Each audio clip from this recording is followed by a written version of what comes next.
Welcome back and many thanks for staying with us. ChannelsTV.com has more information for you, and on youtube.com/channelsweb you can watch our videos. You can also watch us on your mobile device via your browser or download the Channels TV app for Android, iOS and Windows devices from their respective stores. Besides giving you access to news updates on the go, the Channels TV and Channels 24 app have an eyewitness feature that you can use to share pictures, videos or news of happenings around you. Just install the app, tap and swipe to reveal the menu, and follow the instructions to share.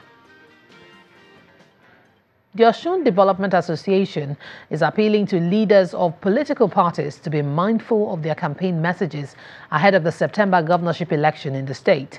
At an interactive session with representatives of various political parties in Osogbo, the state capital, members of the association tied the legitimacy of government to peaceful, free, fair and credible elections.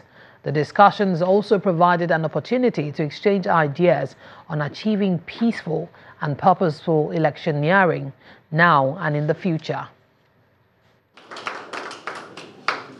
Leaders of the Osun Development Association, a non-partisan body of eminent personalities from Osun State, representatives of over 20 political parties and security agencies are in Osogbo, the Osun State capital, to exchange ideas, promote political enlightenment initiatives, and develop a strategic growth agenda for Osun State ahead of the September governorship elections. We need to design a framework where people that are going to contest those elections know what the issues are, not just because I want to be governor, or because I want to be chairman, or because this is the son of this person, or because this is the person that has the best money. It should be somebody that we know can serve, because that is the only way the political people can also be proud of those services. Thuggery in politics is a major concern, with various speakers harping on the need to shun the practice. If we think more about the future, we will not think about the momentary gain. Because for some of us who feel we are privileged today, a future is coming that your generations may not be part of the privileged generation, and all the things that we're able to fix today that we're not fixing, they'll be victims of. Why do we contest for elections? I believe if we are coming in to serve, we would not make it a do-or-die affair. If you cause any commotion whatsoever, it never ends. The beginning is easy to plan. The end, nobody ever knows. You burn somebody's house, we were in trouble, all of us. You kill a citizen, whether it's from Osun or from anywhere else, the retribution will come.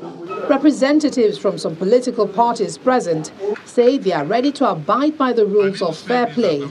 They also wonder why other major gladiators boycotted the interactive session. Security on election day is another issue, and the police give assurance that over 10,000 officers will be deployed. I want to use this opportunity to appeal to all our political parties that they should tell their members to be law-abiding. We don't know political parties, but we know individuals. The political parties signed a pact put together by the intervention group, indicating their readiness to play by the rules. And as the herdsmen-farmers clashes continues in some parts of the country, a civil society organization, Vanguards for the Protection of Democracy in Nigeria, is appealing to Nigerians not to complicate issues by attributing the clashes to a religious war. Addressing a news conference in Abuja, the national coordinator of the group, Mr. Faliya Cham, explains that the clashes between the herdsmen and farmers are largely based on economic considerations, which the federal government is working hard to combat. Mr. Cham therefore stressed the need for eminent Nigerians to refrain from making statements capable of inflaming the situation.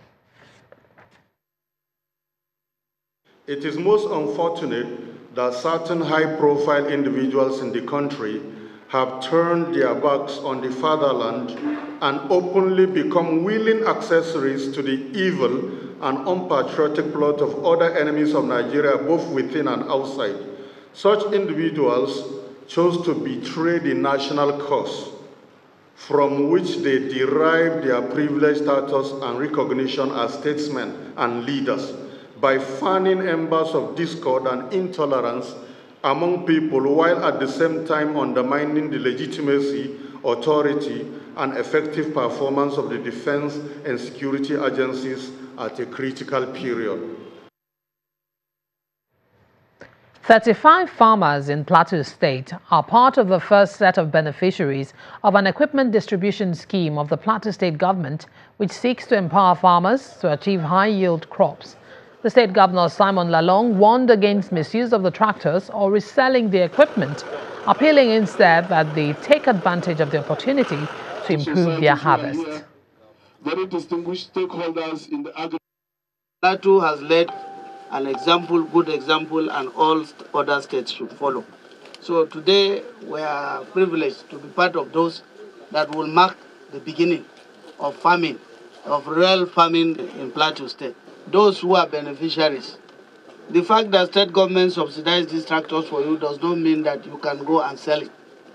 I hope we understand. Yes.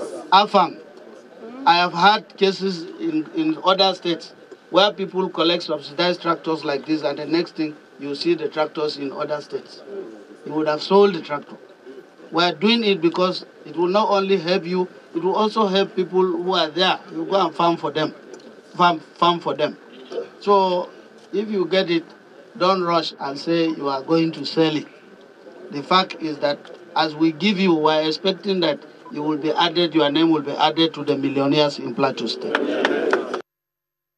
More stories now. What could have resulted in a bloodbath was averted by the Commander NNS Beecroft of the Nigerian Navy at the Atlas Cove in Lagos, when a private security outfit engaged by the NNPC to safeguard its pipelines accused the Navy of subverting their operations. The Navy personnel claimed they were following up a tip-off that jerrycans suspected to contain petroleum products were sighted and being smuggled from the island, but they were resisted by the private outfit. And while wondering why the private security outfit bore arms, Commodore Osun of the NNF Beecroft, who led the team, says he'll confer with the NNPC to find out the terms of engagement of the private security outfit.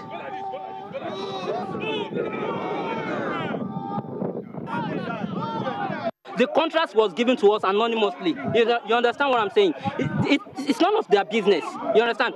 Truthfully, Navy controls the water. They control the water, but for them to come and control our job for us, it's not for them to play. They claim to be engaged by NNPC to complement the government security agencies, including Navy, which are on the island. We have to exhibit maturity in the face of such provocation, such great provocation. I didn't see any need for any engagement, to record any casualty. So we have to manage the situation maturely, but we would not allow that potential to continue. When the program returns in a moment, the Minister of Environment has raised an alarm and is calling for help to save Nigeria's endangered species. Join us again.